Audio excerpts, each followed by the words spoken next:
बच्चों अब हम अगले क्वेश्चन की तरफ बढ़ते हैं। क्वेश्चन नंबर 13 जो कि 2 मार्क्स का है, प्रायिकता से आया हुआ है, प्रोबेबिलिटी है ना। इसमें दिया है 2 खिलाड़ी संगीता और रेशमा टेनिस का एक मैच खेलते हैं। 2 खिलाड़ी है, टेनिस का एक मैच खेलते हैं। यह ज्ञात है कि संगीता मैच जीतने की प्रायिकता, देखो एक संगीता एक प्लेयर है, उसके मैच जीतने की प्रायिकता कितनी दे रखी है 0.62 है ना। संगीता के जीतने की प्रायिकता, संगीता के जीतने की ये है प्रायिकता, ठीक है। अब ये बोल रहा है रेशमा के जीतने की प्रायिकता ज्ञात कीजिए, ठीक है। यानी कि ई नहीं हमें ज्ञात करना है।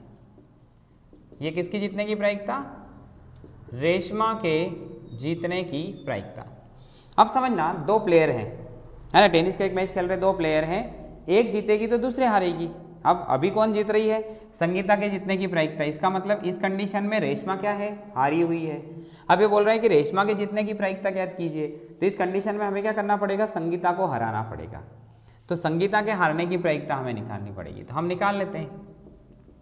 तो पी नहीं का सूत्र लगा दो 1 माइनस पी, ठीक है। अब रख दो इसे, तो 1 माइनस 0.62 घटा दो, कितना आएगा। तो देखो इसको घटाने के लिए इस तरह से हमें लिखना पड़ेगा 0.62, क्योंकि जब भी पॉइंट वाला माइनस होता है दशमलव के नीचे दशमलव रख करके हम उसको माइनस करते हैं। तो यहाँ पर 10 हो गया, ये 9 रह जाएगा, ये 0 घटा दो, 10 में से 2 गया तो 8, 9 में से 6 गया तो 3, यहाँ पर 0 ऐसा कैसा। इसका मतलब 0.38 ये किसके जीतने की प्रायिकता हो जाएगी, रेशमा के जीतने की प्रायिकता और संगीता के हारने की प्रायिकता, ठीक है। तो ये इंपॉर्टेंट क्वेश्चन था, नीचे लिख सकते हैं अतः रेशमा के जीतने की प्रायिकता 0.38 है। अब अगला इसका अथवा वाला क्वेश्चन करते हैं, इसका अथवा वाला क्वेश्चन करते हैं। अथवा में क्या है, एक थैले में 3 लाल और 5 काली गेंदें हैं। जैसे जैसे बोलते जा रहे हैं, एक थैले में क्या है, लाल गेंदें कितनी है, बराबर 3 है, और काली गेंदें कितनी है, तो काली गेंदें इसमें दे रखी है 5 है। एक थैले में 3 लाल और 5 काली गेंदें है ना, रेड बॉल और ब्लैक बॉल। तो यहाँ पर कुल गेंदें कितनी हो गई, तो हम कुल गेंदों की बात कर लें, तो कुल गेंदें NS इन दोनों को प्लस कर दो, 5 और 3 कितना हो गया 8, कुल गेंदों की संख्या 8 हो गई। तो टोटल हमने यहाँ कर लिया। अब ये बोल रहा है इस थैले में से यदृच्छा गेंद निकाली जाती है। अब ये यदृच्छा से कन्फ्यूज होते बच्चे, यदृच्छा का मतलब है कि ऐसे आंख बंद करके बिना देखे उसमें से निकालना है। तो इसकी प्रायिकता ज्ञात कीजिए कि गेंद लाल हो। अब क्या हो, गेंद लाल हो। तो लाल होने के लिए एनी हम देख लेंगे, तो लाल गेंदें है कितनी, 3 है। तो प्रायिकता क्या हो जाएगी, P बराबर एनी अपॉन NS। तो एनी कितना है 3 है, NS कितना है 8 है। बस यही पूछा था, इसमें लाल गेंद ही पूछा, काली गेंद वाला नहीं पूछा। तो जितना पूछा उतना जवाब दें, है ना। इंग्लिश में करो तो ये रेड बॉल, ये ब्लैक बॉल, टोटल बॉल है ना, फिर red ball P = any upon NS, A3/8 हो जाएगा। तो ये क्वेश्चन नंबर जो 13 था इंपॉर्टेंट क्वेश्चन था, दोनों ही सरल थे। अब आते हैं हम क्वेश्चन नंबर 14 में, है ना। कौन से वाले क्वेश्चंस को करते हैं अब हम, 14 को।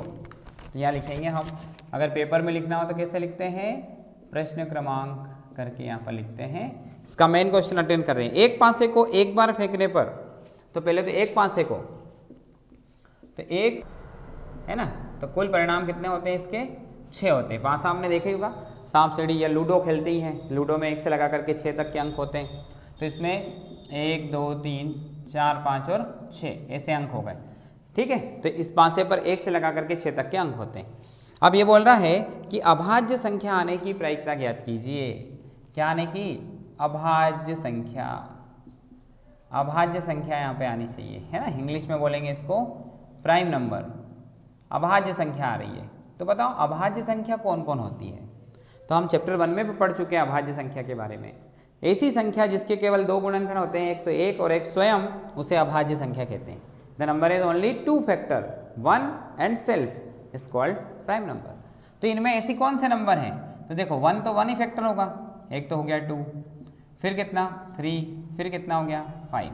ये 3 नंबर ऐसे हैं जिसके 2 ही गुणनखंड होते हैं, ये अभाज्य संख्या होती है, दर प्राइम नंबर्स।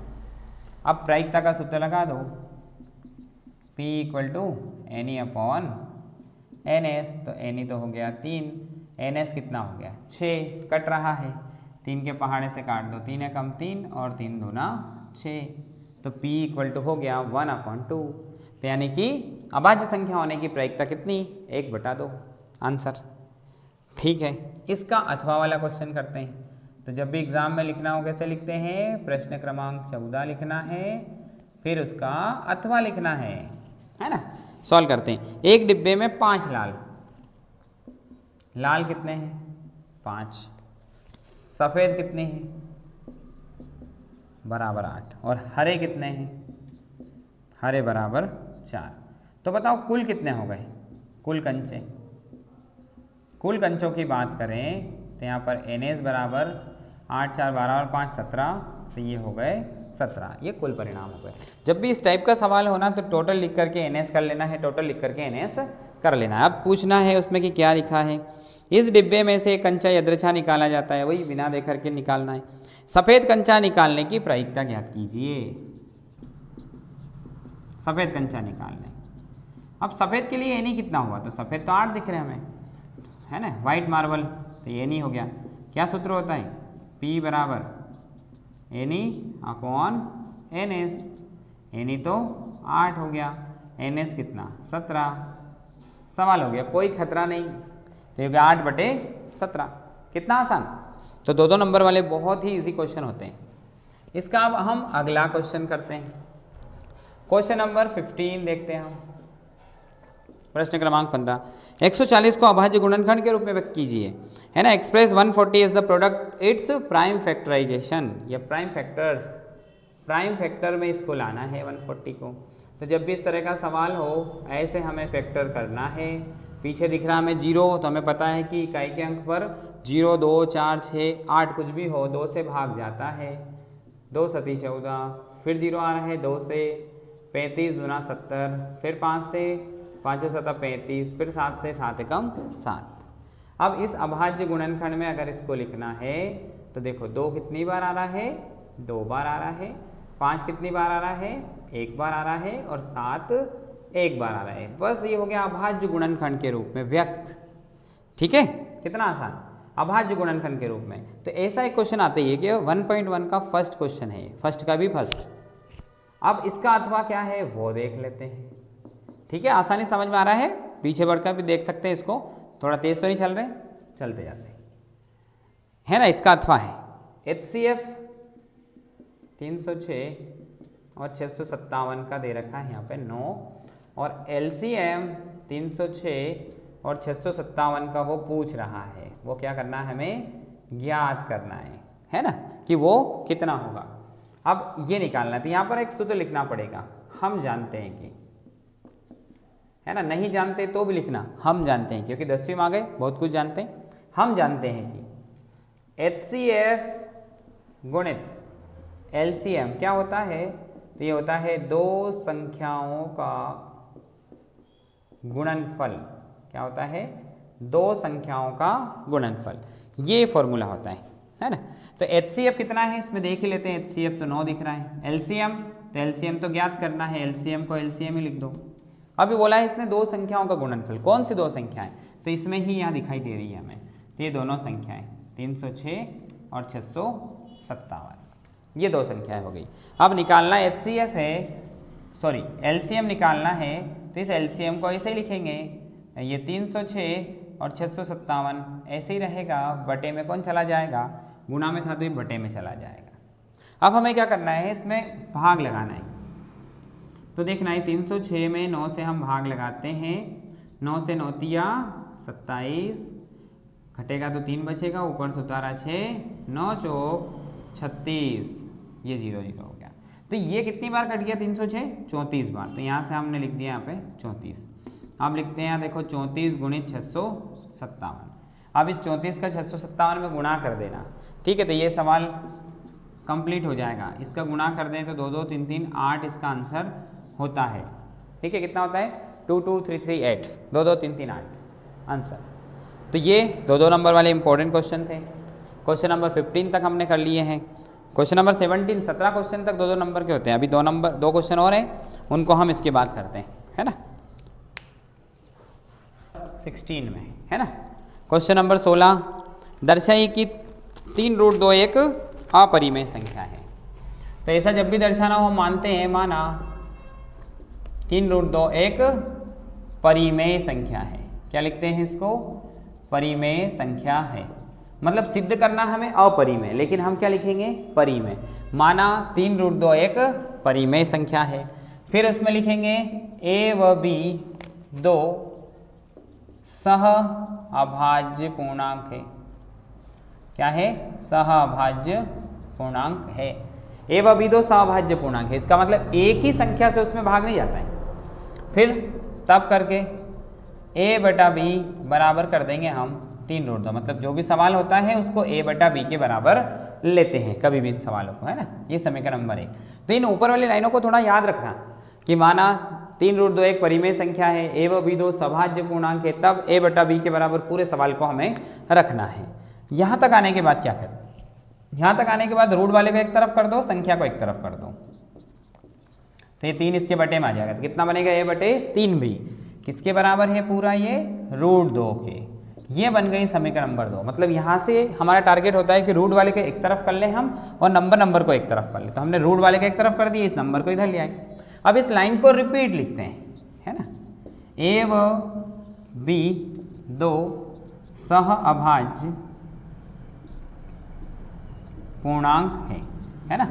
a व b क्या है? दो सह अभाज्य पूर्णांक है।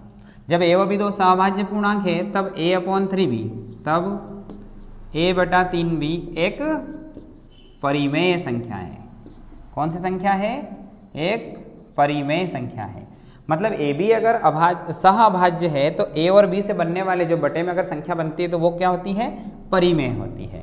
और अगर समीकरण 2 से हम देख रहे हैं कि ये वाली संख्या किसके बराबर है, तो मैं लिखेंगे समीकरण 2 से हमें दिख रहा है कि ये √2 के बराबर है। तो समीकरण 2 से √2 भी क्या हो जाएगी?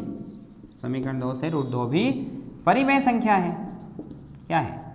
परिमेय संख्या है। ठीक है, समीकरण 2 से √2 भी क्या है?